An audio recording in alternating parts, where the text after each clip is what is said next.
The Hoh Bo Spey was created by Charles St. Pierre of Washington. And what he was looking for is a fly that was somewhat lightly dressed, sparse in a sense, that he could fish year-round, that had a lot of movement that would be attractive to steelhead and salmon.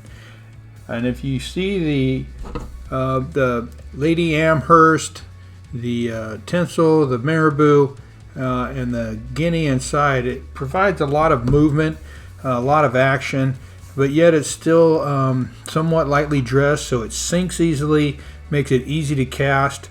It's much easier to fish than say an intruder type fly, which usually has big lead eyes and a couple stations on it. So this is the fly we're going to do, so let's get after it.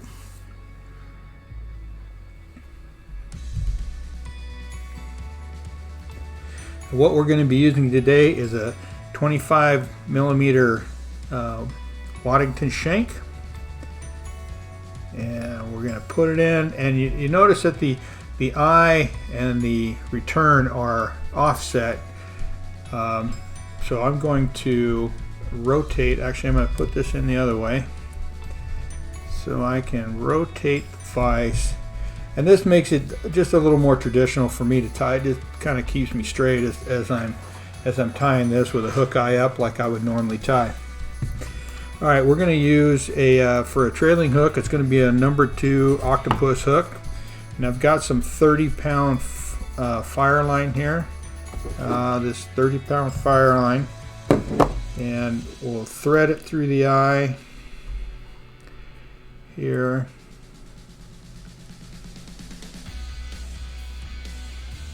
And then I capture it right here at the bend, like so, because this is the maximum length I would need if I wanted to change the hook. I would need it about there. So that's where I'm going to tie it in at. I'm going to tie it down here, and I'm going to tie it about that long so that I know that if I wanted to change my hook, I could. And then the hook will slide back and extend out, and you'll see that here in a moment. So let's get our thread started. I'm using red 140 denier so that I can really crank down on it if I need to, and it gives it a little more strength when you're tying in this Fireline. So let's just run our thread back here and make a few wraps over this return, keep it closed.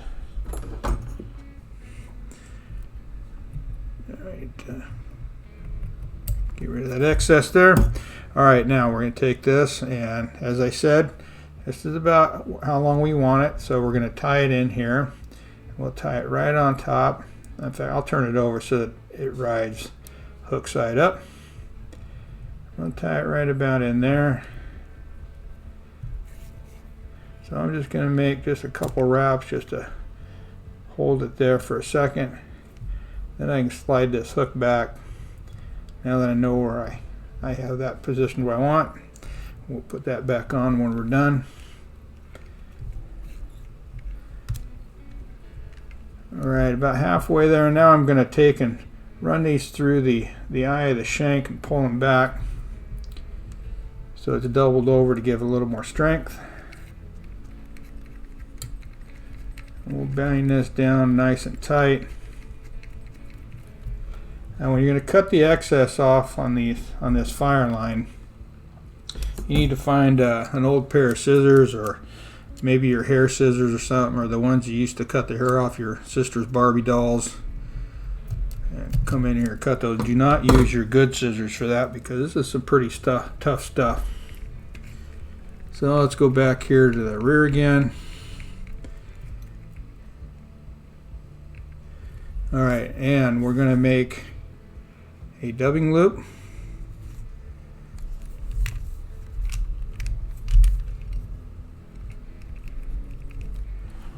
And I've got my dubbing spinner.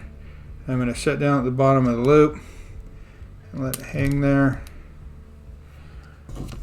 Alright, for the rear station, we're going to use this Ice Dub Blue Steelie.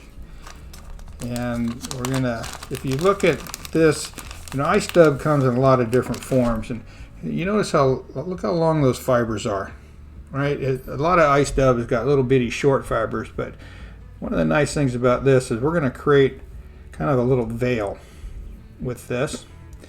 And what makes this different than, say, an intruder style is normally there's a rear station on an intruder that puts a hackle in a rear station hackle. And so you put a little bump back there to make as a shoulder for the hackle. This doesn't have the hackle in the rear, so actually what this is going to do is just create somewhat of a veil that goes over the trailing wire, and it just adds a little bit of flash and a little more movement.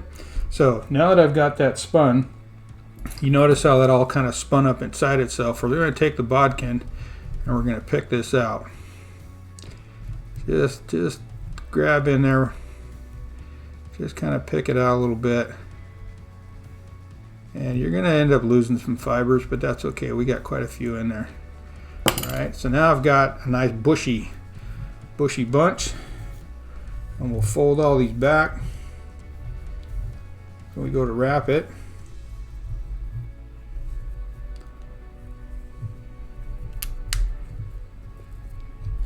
And we'll just wrap a nice little collar here.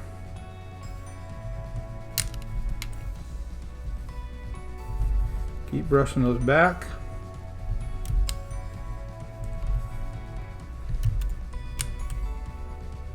All right, we can tie that in.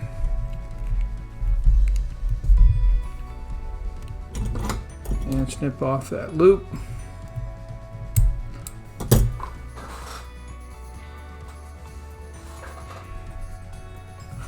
And I'll take my brush and I'll brush this out so it lays back.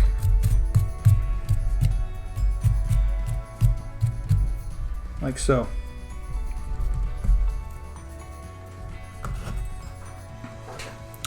Now we'll take the Guinea, or this natural Guinea, which is jumbo size when you buy it. Now these two feathers, this is the one we're going to use. This is an example of what we don't want to use. If you notice the stem on this one, you see how nice and small that stem is all the way down to here, so that means it'll bend all the way down there. This one, on the other hand, the stem is a lot thicker up through here, so that's about all the bend I get out of it. So when you're choosing a guinea feather, try to find one that's got a nice thin stem as deep as possible, so you'll get a lot more feather out of it. So we're going to peel these down, these fibers down, like so. So we'll tie it in at the tip here. Now we want the good side. This is the bright side. You see how it curves. We want this side to be facing us, and we only want half the feather. So we're going to take this left side, and we're going to peel the fibers off, and then tie this in.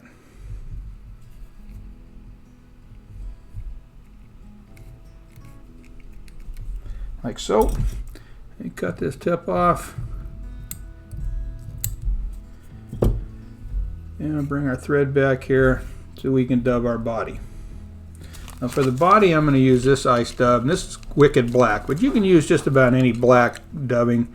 Some that's got a little color in it, or there's quite a few different to choose from. And you don't have to use black. You can mix up colors on this fly quite a bit. So we'll take these and dub us a little rope. Moisten my fingers to get this going. Fibers out of there. If you get it started, then it makes it easier to get the rest of the dubbing going.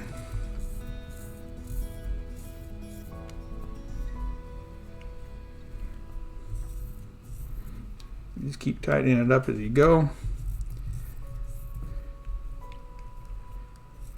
Like so. Get a little more on here.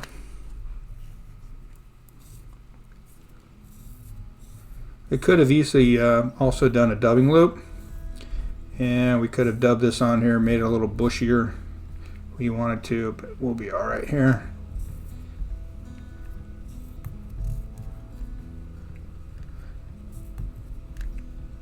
Now we just need to leave enough room just for the only collar we have up front is one marabou feather, a couple turns of that, so we don't need a lot of room, unlike a lot of other steelhead salmon flies, especially intruders that have 3 or 4 different collars. This has only got one, so we don't need as much room. So now we palmer this guinea feather forward. Now you notice it's a pretty short feather, really. It's not like a schlappen or a saddle hackle. So you're going to take pretty wide turns, and we just figure out how many turns we're going to need just to get up here to the end. So like so. And tie this in. And we'll remove that stem.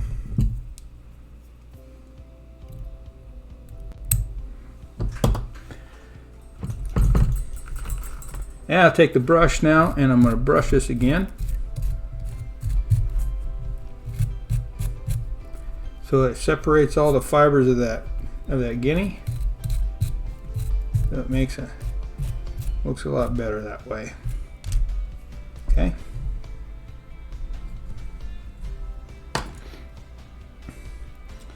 Now we'll take our black marabou, and we'll tie that up in the tip. So we're going to fold these back,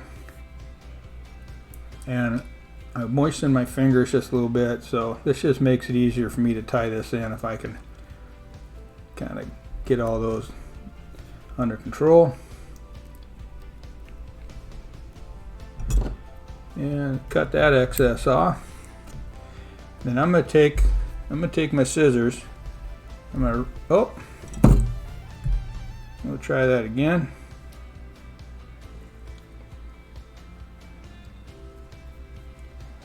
Tie that back in there. This time I'll do the right thing and fold that back.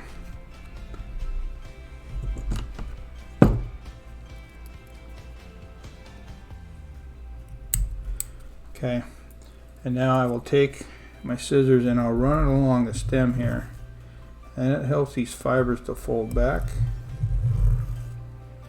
a little bit. And I only want 2 to 3 turns of this. So that's 1 there. That's 2. And we're going to go 3. 2 1/2, 2 3/4, right about in there. So let's do that. Cut this stem off.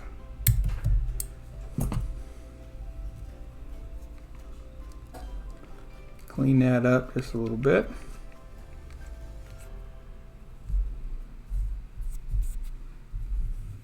Like so.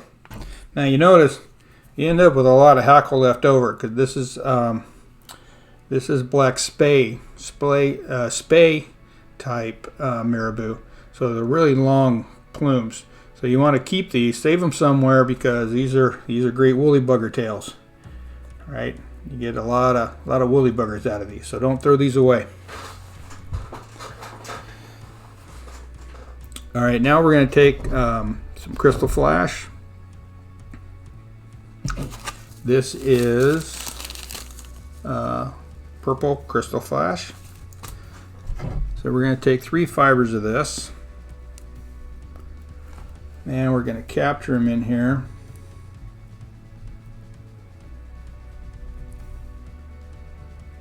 So that they lay back across the top, like so. And we'll catch those and tie them down in here.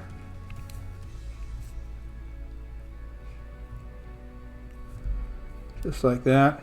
And these need to be just a little bit longer than the marabou. So we'll go about there. And then we come to our Amherst. So we're going to take about 8 to 10 fibers off of here. We'll cut them right off the off the stem.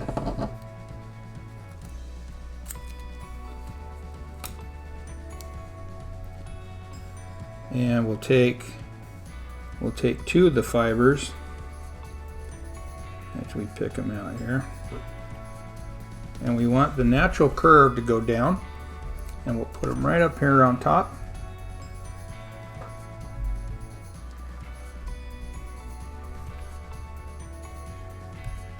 Just like so.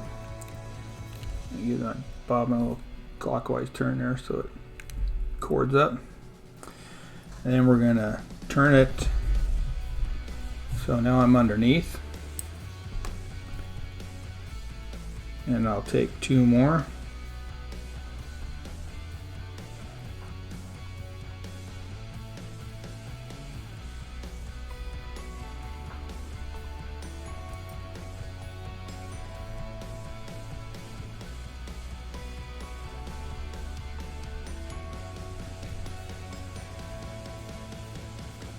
I'll take these 2 so they curve in, and I'll tie these on here underneath. Cut that little straggler right there. Right, and now we'll go to the side, and on the side you can put 1 or 2. I think since I cut off enough, I'll put 2 on here.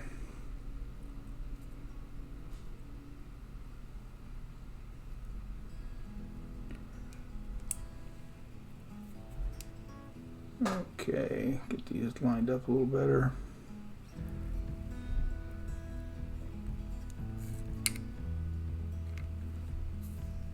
I'm going to cord that up.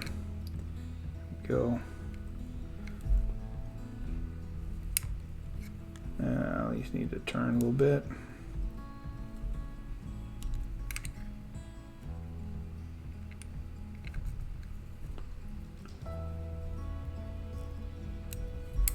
Like so. And now we have the other side. And I'll put 2 on that side too.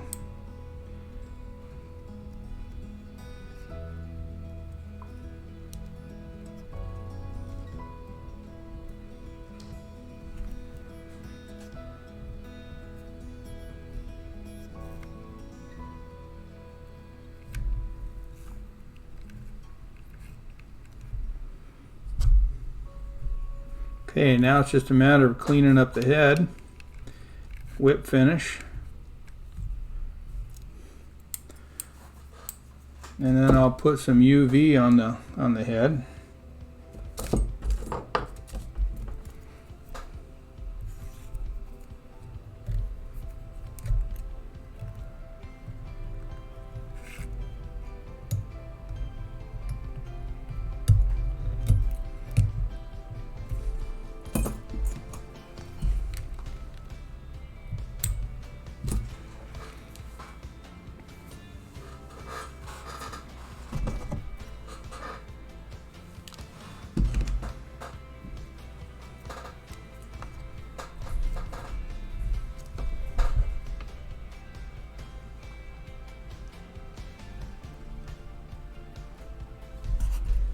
So just put a little bit of UV all the way around, and then I'll hit it with the torch.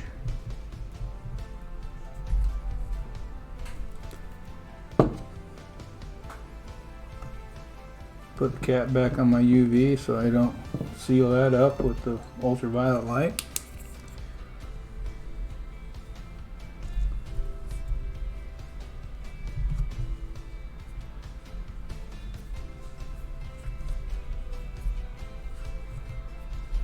Okay, that should do it, I think.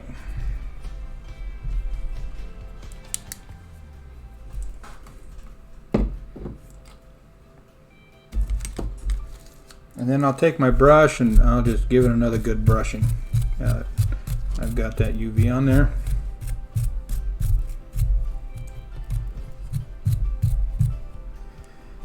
And there it is. That's the Hoh Bo Spey.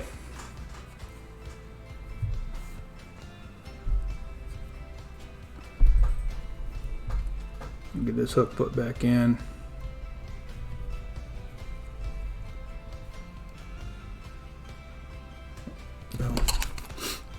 almost lost my bodkin.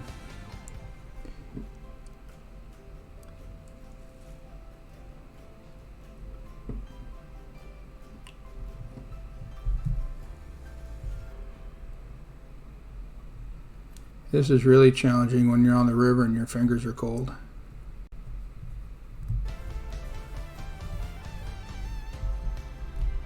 Yep. And there we go.